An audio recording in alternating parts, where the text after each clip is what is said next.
tabing dagat ng Colasing, Barangay Colasing. Ayan na.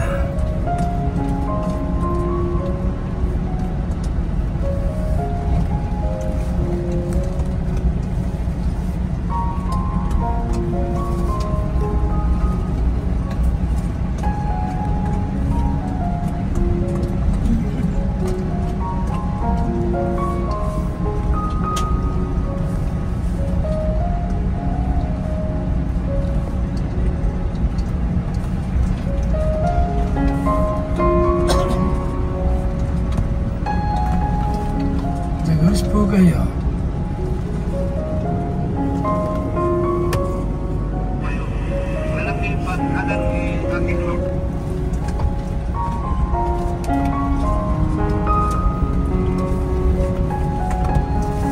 Sa bungad galit-lit. Malawak dito.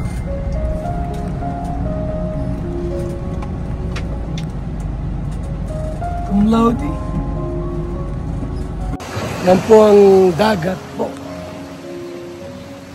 Yan ang dagat, ano? Yan dagat. Yan ang dagat po, mga kaibigan.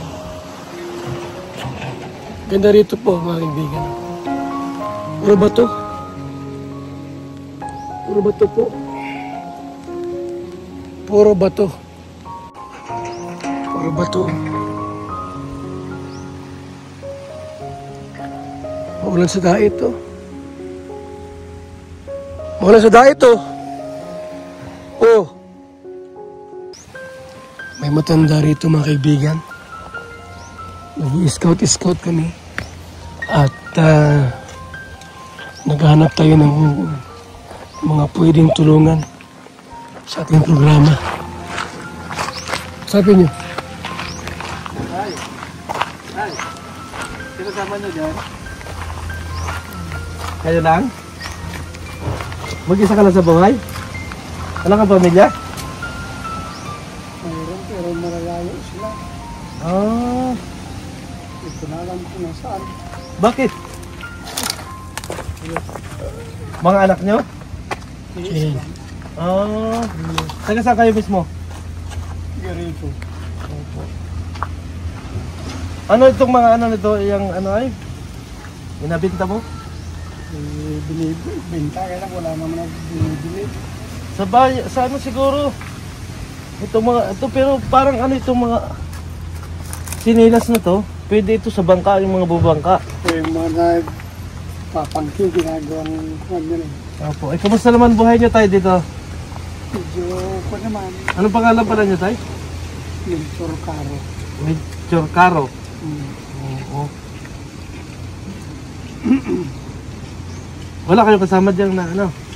Ang misis nyo? Wala. Nasa yung misis nyo no? Separate na kami. Ay! Ang sakit. Tayo may dala kami yung bigas oh. Baka may ano kayo. Galing kay Kuya Bal Santos Matubang.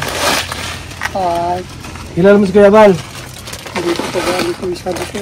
Hindi mo ba kabisado? Si Kuya Bal yung mayroong 256 na pabahay dito sa Bicol. Ngayon, ang purpose namin, kaya kami gumagala, at saka ni Kuya Bal Santos Matubang, makatulong kahit na kaunti doon sa ating mga kababayan. Thank you, sir. Oo. Salamat. Yun yung ano namin. Kaya kami nandito. Magtaka kayo na, bakit sa ano ito? Hindi kami politiko, nag-ano lang talaga kami. Tumutulong lang. Tumutulong na kami. Maraming salamat to. Ay, ano mo tayong hanap buhay? Ano? Kung minsan ako, sumasama ko din sa mga nagkukon sa dagat. Ay kung minsan walang huli. Oo. Kung minsan wala pang yung pang-ulam. Sipirit na pala kayong asawa mo? Matagal na po? Tagal na sir, mahigit ng mga 10 years siguro. Ay, sus. Ano kung naging dahilan? Ano, pera or may syota ka? May syota ka naman tayo. Sa ginawang paninira sa akin ng mga bayaw ko, ganun yung nangyari nga na mayroon daw akong syota. Sabi ko na eh. Kasi lagay ko nung mga kabataan nyo, medyo matingnik yung mga tingin nyo eh. Oo. Parang yung tingin na may in love ka na agad. Talagang nung kabataan ko, medyo mayroon nga, pero itong kwan. Minto na ko, kaya lang yung mga bayaw ko, siniraan ako rin sa asawa ko, ganun yung nangyari, naniwala naman. Wala tayong magagawa. Ito na talaga yung tirahan mo, tay? Oo, ito. Hindi pa yata kayo nakain? Kumain na ako. Kumain na kayo, ano ulam niyo? Itlog. Dahil wala akong na kung isda. Ano, wala kayong kuryente dito? Wala pa sir, wala. Pwede mo pasok bahay mo, tay? Oo, pwede sir. Ating nang kulaan. Oo, sige. Ikaw na mag-video dyan. Tayo ka siya. Hindi tayo ka. Tingnan ko tayong ano? Oo, solar lang yung kung ko rito, ilaw ko. Ito yung sitwasyon ng bahay ni tatay, mga kaibigan. Pero ang ganda nung ano, may patas ang bato ah. Ayan. Mag-isa lang talaga si tatay dito.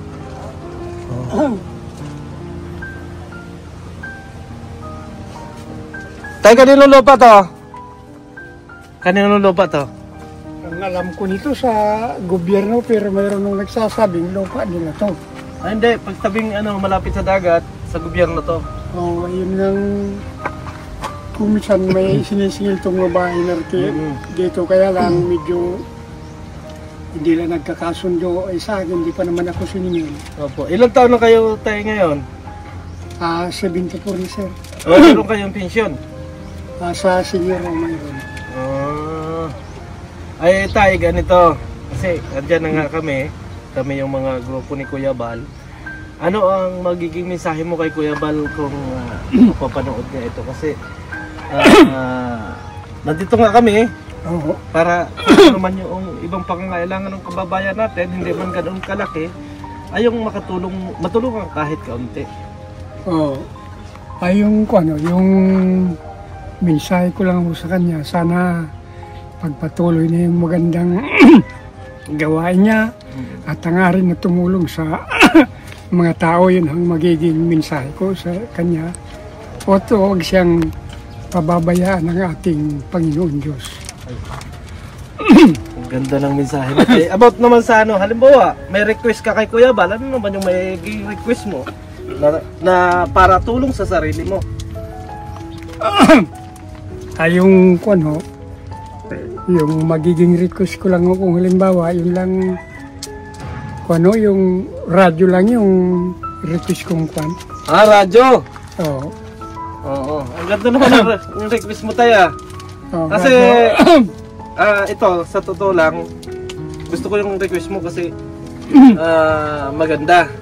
Kasi kadalasan, yung iba pag nag-request, kagad medyo malalaki agad yung request. Pero yung tatay, gusto ko yung request mo na isang radyo. Yun lang request ko. Kung halimbawa sisurin tayo pa, usurtin tayo at papalarin pa, maaaring matulit na. Ayun pala si Kuya Bal. Ayun na si Kuya Bal. Ay, tuloy sir. Ay, wala lang asawa? Wala na asawa? Wala na. Anak? Sir, tuloy o. Isa daw. Mayroon anak pero di ko na kuha kung nasaan ngayon. Okay. Request na radyo. Papalik na din. Balik. Ano radyo? Yung may TV wala? Kahit wala na sir, basta may pinakikinggan lang ko. Ayan tayo, approve na yung radyo mo. Maraming salamat to. Maraming salamat. Di baterya? Oo po, di baterya. Kasi wala daw pong kuryente. Maraming salamat to. Inaulit ko. Ito mo, na-approve na tayo. Malay mo, may tulong pang iba si Kuya pagka nagdalaw ng radyo, di ba? Kaya gusto ko yung request mo sa tayo sa totoo na ang dami ko na rin na-interview pero yung iba kagad, big ang kinihingi na yun na tulong kagad.